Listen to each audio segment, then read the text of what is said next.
Assalamualaikum warahmatullahi wabarakatuh. Selamat pagi anak-anak ibu semua. Mudah-mudahan kita dalam keadaan sehat walafiat sehingga bisa kita melaksanakan pembelajaran kali ini. Sebelum kita memulai pembelajaran, marilah sama-sama kita berdoa terlebih dahulu. Berdoa mulai. Bismillahirrahmanirrahim. Rabbi zidni ilma warzuqni fahma. Amin. Pagi ini kita akan membahas mengenai materi ayo berwudu. Anak-anak ibu sudah tahu apa itu berwudu? Nah, wudu itu artinya bersuci. Bersuci apa? Bersuci dengan menggunakan air yang suci lagi mensucikan. Membasuh anggota wudhu dengan menggunakan air yang suci. Sebelum kita melaksanakan sholat, kita harus berwudhu terlebih dahulu. Karena syarat sahnya salat tergantung kepada sahnya wudhu. Kalau seandainya wudhu kita tidak sempurna, wudhu kita tidak sah, maka salat kita tidak akan sah. Nah, pada pembelajaran kali ini kita akan membahas mengenai materi-materi berwudhu. Dan anak ibu diharapkan nanti bisa mempraktekkan berwudhu dengan benar, dengan tata cara yang benar dan sempurna. Nah, yang pertama, dalam pembahasan ini kita akan membahas mengenai syarat-syarat berwudhu. Nah, syarat wudhu yang pertama adalah beragama Islam. Kita umat Islam, sebelum melaksanakan salat kita harus berwudhu terlebih dahulu. Nah, yang kedua anak-anak ibu adalah mumayyiz. Nah, apa itu mumayyiz?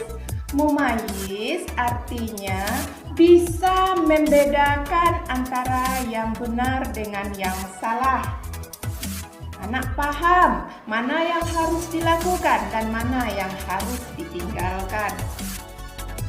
Nah, syarat wudhu yang ketiga adalah tidak dalam keadaan berhadas besar. Yang keempat adalah menggunakan air yang suci lagi mensucikan. Bisa mensucikan kita dari hadas kecil. Nah, yang kelima, tidak ada yang menghalangi sampainya air ke seluruh anggota wudhu. Apa contohnya? Seperti kutek. Ada anak-anak ibu pernah pakai kutek?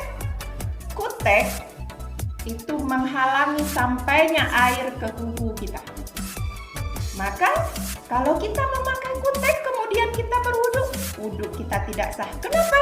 Karena air tidak sampai ke anggota wudhu kita. Ayo, siapa yang pernah mengecat rambutnya dengan bigen? Bigen juga termasuk. Bigen bisa menghalangi air ketika kita mengusap rambut di kepala. Tidak boleh kita memakai bigen ataupun kutek jika wudhu kita tidak sempurna, tidak sah. Nah, selanjutnya setelah kita mengetahui syarat berwudhu, selanjutnya yang akan menjadi pembahasan kita adalah mengenai rukun wudhu. Rukun wudhu itu ada 6 anak-anak ibu. Nah, ada 6 macam.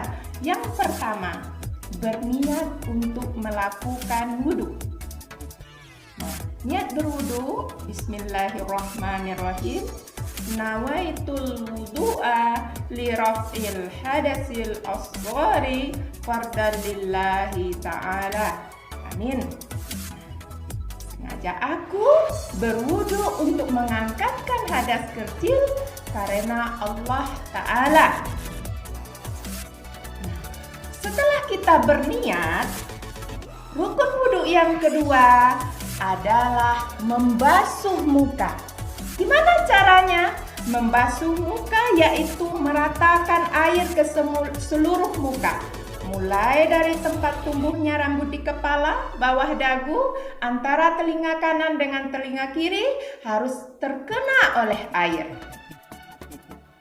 Harus sempurna, harus disempurnakan.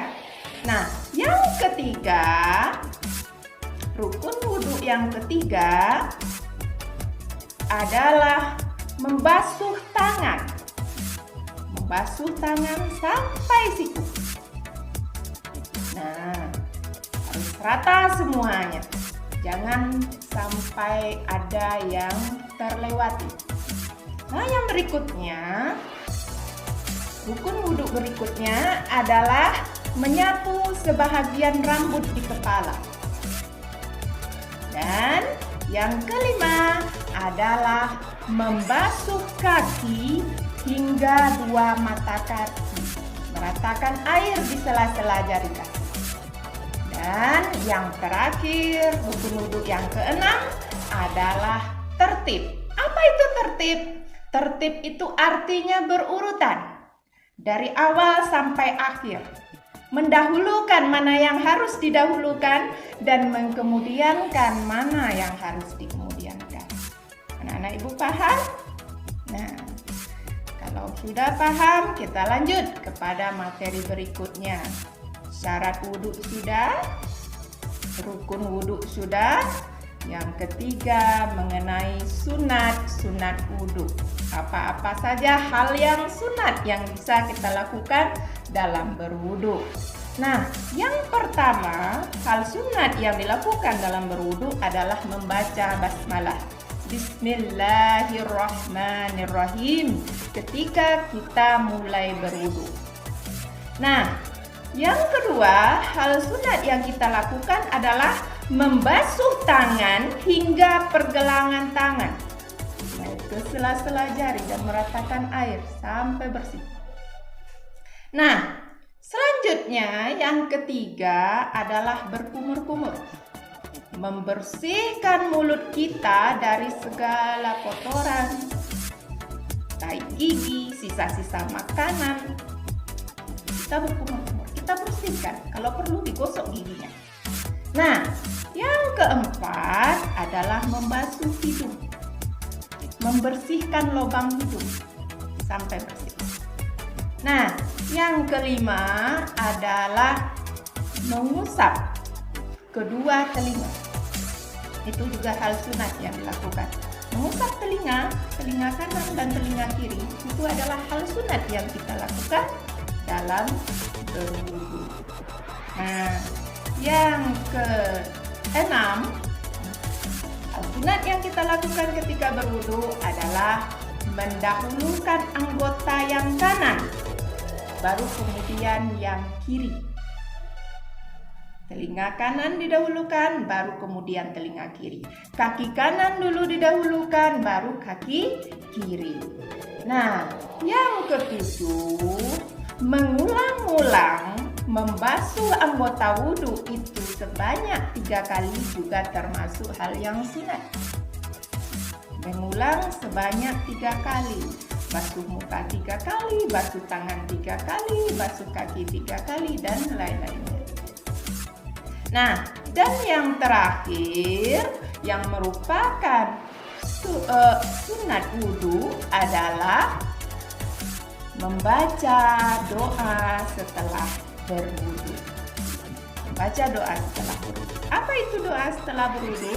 Bismillahirrahmanirrahim.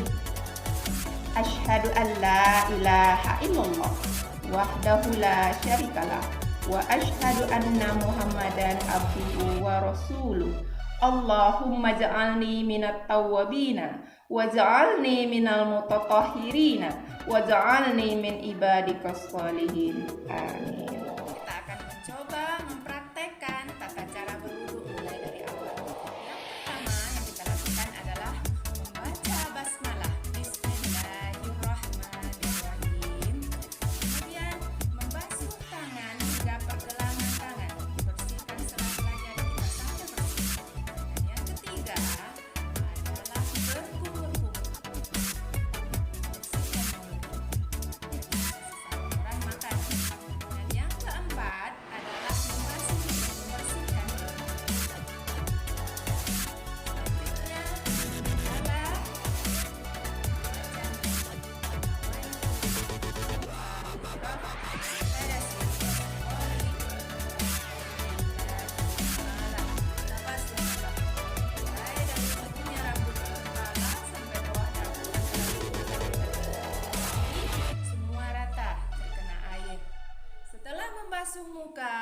kita basuh tangan sampai siku, sela-sela jari, semua rata.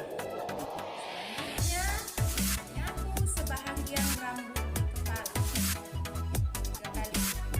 Kemudian membasuh telinga. Dahulukan telinga kanan, baru kemudian telinga kiri. Berurutan sebanyak 3 kali. Setelah itu, membasuh kaki hingga 2 mata kaki dan masukkan dengan kaki yang kanan, baru kemudian kaki yang setelah selesai berwudu menghadap kiblat dan membaca doa setelah wudu. Bismillahirrahmanirrahim. Asyhadu an la ilaha illallah wahdahu la syarika lah wa asyhadu anna Muhammadan abduhu wa rasuluh. Allahumma ja'alni minat tawabina wa ja'alni minal mutatahhirina wa ja'alni